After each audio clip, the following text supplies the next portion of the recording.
Il y a quelque chose qui me fascine et, honnêtement, qui m'inquiète un peu en ce moment.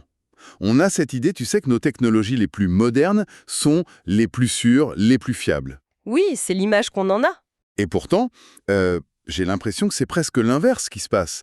Plus un système devient, disons, complexe et performant, plus on entend parler de pannes bizarres, de comportements complètement inexplicables. C'est un paradoxe étrange, non? C'est le paradoxe central de notre époque technologique. En fait, on pourrait le résumer très simplement. La performance se paie en opacité. La performance se paie en opacité, j'aime bien la formule. Moderne où l'efficacité d'un pilote automatique, on empile tellement de couches de code, de modules qui interagissent de manière imprévue que aucun esprit humain ne peut plus avoir la carte complète du territoire. La machine fonctionne, et même brillamment, mais on ne sait plus tout à fait comment dans les moindres détails. C'est exactement ça, cette sensation de ne plus avoir la carte. Et c'est cette idée qu'on va explorer aujourd'hui. Notre source, c'est un extrait vraiment percutant de l'ouvrage de Pierre Fraser, qui est linguiste et sociologue. Ça s'appelle « Ce que l'IA sait et que nous ne comprenons plus ». Un titre qui résume bien le problème. Carrément. Notre mission, si on veut, c'est de comprendre pourquoi des systèmes aussi différents qu'une navette spatiale, une voiture ou une IA deviennent des boîtes noires. On va décortiquer ensemble les raisons de cette opacité et surtout ses conséquences parfois dramatiques. On peut commencer par un cas d'école. Oui, un cas qui a marqué toute une génération, l'explosion de la navette spatiale Challenger en 1986. Une tragédie absolue, en direct à la télé. Mais ce qui nous intéresse ici, c'est l'enquête qui a suivi, menée notamment par le physicien Richard Feynman. Et il n'a pas trouvé un grand méchant, pas de saboteur ou d'erreur de calcul monumentale. Non, la réalité était à la fois beaucoup plus simple et en même temps infiniment plus complexe. C'est souvent le cas. C'est ça qui est fou. Le coupable matériel, la pièce défaillante, c'était un simple joint en caoutchouc. Un O-ring. Un O-ring. Feynman a fait cette démonstration incroyable en plongeant un morceau de ce joint dans un verre d'eau glacée pour montrer qu'il devenait rigide, cassant. Le jour du lancement, il faisait anormalement froid en Floride. Le joint a perdu son élasticité, il n'a pas fait son travail. Mais attends, une navette à plusieurs milliards, le fleuron de la technologie américaine, détruite par un bout de caoutchouc à quelques dollars. Ça paraît absurde. Ça paraît absurde si on cherche un coupable unique. Mais c'est précisément là que notre sujet commence. Le problème, ce n'était pas le joint en lui-même. C'était l'incapacité du système. Du système entier. Exactement. À la fois l'organisation de la NASA et l'architecture technique de la navette à comprendre et à prendre en compte l'impact de ce tout petit détail dans des conditions particulières. La causalité n'est plus une ligne droite. On ne peut pas dire « cette personne a fait cette erreur ». Ah oui, je vois. La responsabilité est diluée partout, dans les centaines de réunions, les rapports techniques qui ont été ignorés, les pressions politiques pour lancer à temps. La faute, en fait, n'appartient à personne en particulier. Elle appartient à la complexité de l'ensemble. Donc pour Challenger, c'était une casse physique, mais ce qui est encore plus angoissant, je trouve, c'est quand la faille est totalement invisible, quand elle est cachée dans des millions de lignes de code. Comme dans l'affaire des Toyota Camry. Oui, en 2007. L'histoire est terrible. Une conductrice de 76 ans voit sa voiture accélérer toute seule, sans aucune raison. Elle appuie sur les freins de toutes ses forces, elle tire le frein à main, mais la voiture est comme possédée. Elle continue sa course folle jusqu'à l'accident mortel. Et ce n'était pas un cas isolé. Des dizaines, voire des centaines de plaintes similaires ont émergé. Et la première réaction de Toyota, ça a été de chercher une cause simple et mécanique. C'est un réflexe en fait. Oui, les fausses pistes classiques. D'abord, ils ont dit que c'était la faute des conducteurs. Après, que des tapis de sol mal mis pouvaient coincer la pédale. Oui. Ensuite, ils ont admis un défaut mécanique sur la pédale elle-même. Mais même en corrigeant tout ça, les accidents continuaient. Le vrai problème était ailleurs. C'était le fantôme dans la machine. Exactement. Et le tournant, ça a été quand la justice américaine a forcé Toyota à livrer son code source. Des experts menés par Michael Barr et Philip Koopman ont passé des mois à analyser des millions de lignes de code. Et leur conclusion, c'est un vrai coup de tonnerre. La cause, ce n'était pas un bug unique, pas une erreur précise. C'était, et je cite leur rapport, l'incroyable enchevêtrement des interactions entre les milliers de composants logiciels et électroniques. Mais attends, même si le code est un enchevêtrement, il doit bien y avoir un bug, une condition quelque part qui déclenche l'accélération. Comment c'est possible que la cause soit littéralement nulle part et partout à la fois? C'est ça qui est si difficile à concevoir. Imagine un plat très complexe. Tu le goûtes et il est beaucoup trop salé. Tu demandes au chef où est le problème et il te répond: eh bien, ce n'est pas une seule personne. Le commis a mis une pincée de sel, le sous-chef en a mis une autre en pensant que le premier ne l'avait pas fait, la sauce de base était déjà salée et le légume a été poché dans de l'eau salie. D'accord. Le trop salé n'est pas une erreur unique, c'est un effet qui émerge de la somme de plein de petites actions qui, prises isolément, sont correctes ou anodines. Je vois. C'est la somme de tout. Pour le code de la Toyota, c'était pareil. Des milliers de modules écrits par des équipes différentes qui interagissent de manière imprévisible dans certaines conditions très, très rares. Le problème, ce n'était pas une ligne de code, c'était l'architecture globale.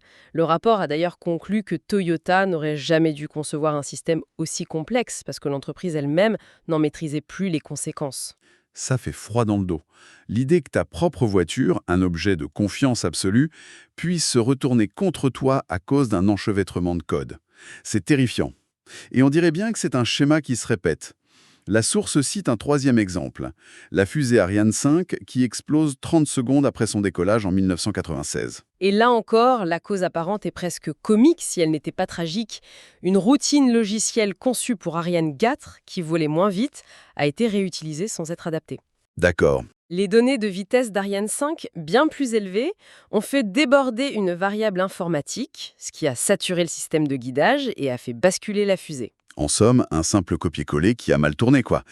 Mais je parie que la conclusion de l'enquête n'a pas blâmé un programmeur, hein. Tu as deviné. La conclusion officielle est que l'explosion était tout bêtement liée à la grande complexité du système. On voit le fil rouge qui se dessine très clairement. L'hypothèse centrale de l'auteur, c'est que la défaillance n'est plus une anomalie, elle émerge tout simplement de la complexité massive de la technologie. On quitte la recherche du coupable pour entrer dans l'ère de la fatalité systémique. L'auteur utilise même une expression pour ça qui m'a vraiment marqué. Les accidents normaux. Alors attends, normal, c'est complètement contre-intuitif. Un accident, par définition, c'est anormal. Ça veut dire qu'on devrait s'attendre à ce que ça arrive. Exactement. C'est un concept qui vient du sociologue Charles Perrow. Il dit que dans un système où tout est fortement couplé, c'est-à-dire que chaque pièce dépend de dizaines d'autres et qu'il n'y a pas de marge de manœuvre, les réactions en chaîne sont inévitables. Comme un château de cartes. Pense à un château de cartes. Si tu retires une seule carte, tout s'effondre. Dans ces systèmes, les accidents ne sont plus des exceptions, mais une conséquence statistique normale de leur structure même. On passe notre temps à chercher des coupables, mais Perrow et Fraser nous disent « le vrai coupable, c'est le système lui-même ». Et le code informatique, c'est le château de cartes ultime. C'est le château de cartes ultime. Et en plus, chaque carte est un peu imparfaite. L'auteur cite une phrase géniale. Les systèmes informatiques sont intrinsèquement faillibles parce que la représentation elle-même est un acte de réduction. Qu'est-ce que ça veut dire? Le truc avec le code, c'est qu'il essaye de mettre le monde réel, qui est chaotique, analogique, infini, dans des petites boîtes logiques, binaires et bien propres. C'est une traduction. Et comme toute traduction, elle est forcément imparfaite. L'erreur n'est pas un accident, elle est constitutive de l'informatique. Donc, si on ne maîtrise déjà plus le code d'une voiture des années 2000, j'ose à peine imaginer ce que ça donne avec les systèmes d'aujourd'hui, notamment les IA, on bascule dans ce que l'auteur appelle l'ère de la non-maîtrise computationnelle. Le terme est fort. Il est fort et il est juste. Il décrit ce moment où il est devenu humainement impossible de comprendre la totalité des interactions dans un système. Et pour expliquer ça, il utilise un autre concept, l'épistémologie distribuée. Ça a l'air compliqué comme expression. Le concept est plus simple que le nom. Imagine une recette de cuisine secrète qui n'est écrite nulle part. Le chef connaît les ingrédients, le sous-chef maîtrise les temps de cuisson et le commis a un tour de main unique pour la découpe. D'accord, personne ne connaît toute la recette. Personne, mais la recette existe. Elle est distribuée dans l'interaction de toute l'équipe. L'épistémologie distribuée, c'est ça. La connaissance du fonctionnement du système n'est plus dans la tête d'un ingénieur, elle est dans le fonctionnement de l'ensemble. Il n'y a plus de tour de contrôle. Et ça doit créer des tensions énormes, j'imagine, de ne plus avoir cette tour de contrôle. Exactement. L'auteur en décrit 4. La première est dominante. Les algorithmes sont devenus si complexes qu'ils dépassent nos capacités de compréhension. C'est un fait. Ok. La deuxième est structurante. Comme on ne trouve plus la cause d'une panne, on est obligé de s'intéresser à l'architecture globale, de penser en termes de système. La troisième est émergente. On voit naître des intelligences, comme les IA, qui sont ultra performantes, mais qu'on ne peut pas expliquer. La quatrième. Et la quatrième est compensatoire. En réaction à tout ça, on panique un peu et on essaie de créer des lois sur la transparence, des audits, pour tenter de restaurer une confiance qui s'effrite. Et là, le lien avec les grands modèles de langage, les LLM comme ChatGPT, est une évidence. Ils sont l'incarnation parfaite, presque la caricature de cette situation. Ils en sont l'aboutissement pour le moment. Leur opacité n'est pas un défaut qu'on pourra corriger, elle fait partie de leur nature. D'abord, il y a l'échelle. On parle de milliards, voire de milliers de milliards de paramètres. Pense à des milliards de petits thermostats numériques qui sont ajustés automatiquement par un algorithme sur des montagnes de données. Donc ce n'est pas un ingénieur qui programme une règle du type si X alors Y. C'est ça. On ne peut donc pas lire leur raisonnement comme on lirait un programme classique. C'est impossible. C'est comme demander à un cerveau humain de tracer le chemin exact d'une pensée à travers ces milliards de neurones. On a l'entrée, la question qu'on pose, et on a la sortie, la réponse générée.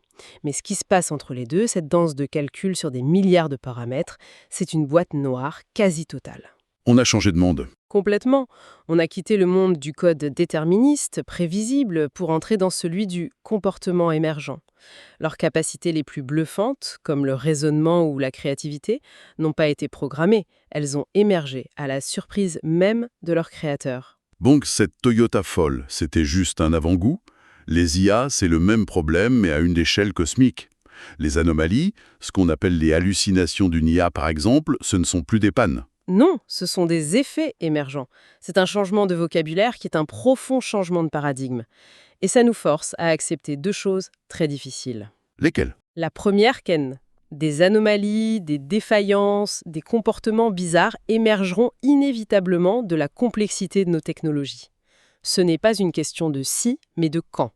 La deuxième, qui est peut-être la plus vertigineuse, on arrive à un point où il devient, pour un cerveau humain, tout simplement impossible de remonter le fil et de trouver la cause précise d'une défaillance. On ne peut plus savoir? On ne peut plus savoir avec certitude pourquoi le système a fait ce qu'il a fait.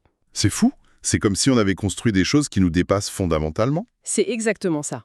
L'auteur appuie ce point avec une citation de Nassim Taleb, le penseur du signe noir, qui dit « Plus le système est complexe, moins nous comprenons la chaîne de causalité. C'est devenu une sorte de loi de la physique de notre monde numérique. » Du coup, on ne débug plus un LLM comme un programme, quoi. On ne peut pas ouvrir le capot et changer la bougie défectueuse. Qu'est-ce qu'on fait alors? On prie? Presque. On change de métier. On n'est plus des mécaniciennes, on devient des sortes de psychologues pour machines ou des jardinières. L'auteur dit qu'il ne faut plus les voir comme des outils, mais comme des écosystèmes computationnels auto-organisés. Les écosystèmes. Oui. Et la notion d'erreur change complètement de nature. On passe d'une faute localisable, un bug dans une ligne de code, à une turbulence systémique, une fluctuation imprévisible dans le comportement global de l'écosystème. On ne gère plus des programmes, on gère des processus opaques qui produisent du sens. C'est une conclusion assez radicale. Si on fait le bilan, on est parti d'un simple joint en caoutchouc sur la navette Challenger, on est passé par une pédale d'accélérateur devenue folle dans une Toyota, pour arriver au cœur des IA les plus avancées. Le fil rouge, c'est cette complexité qui grandit jusqu'à nous échapper complètement. Le message de ce texte est puissant. Notre rapport à la technologie a fondamentalement changé. On n'est plus des artisans qui maîtrisent leurs outils de A à Z. On est devenus des architectes de systèmes qui fonctionnent au-delà de notre pleine compréhension. De plus en plus performants, oui, mais aussi de moins en moins explicables. Ce qui nous laisse avec une dernière question, une pensée pour la route. Si les défaillances sont normales, si les accidents sont une conséquence inévitable de la complexité et si la chaîne de causalité est devenue opaque, alors comment définit-on la responsabilité? C'est la question à 1 million. Si demain, un système d'IA prend une décision aux conséquences graves dans un diagnostic médical, une transaction financière, une opération militaire, mais que personne, pas même ses créatrices, ne peut expliquer avec certitude pourquoi cette décision a été prise, qui ou quoi est responsable?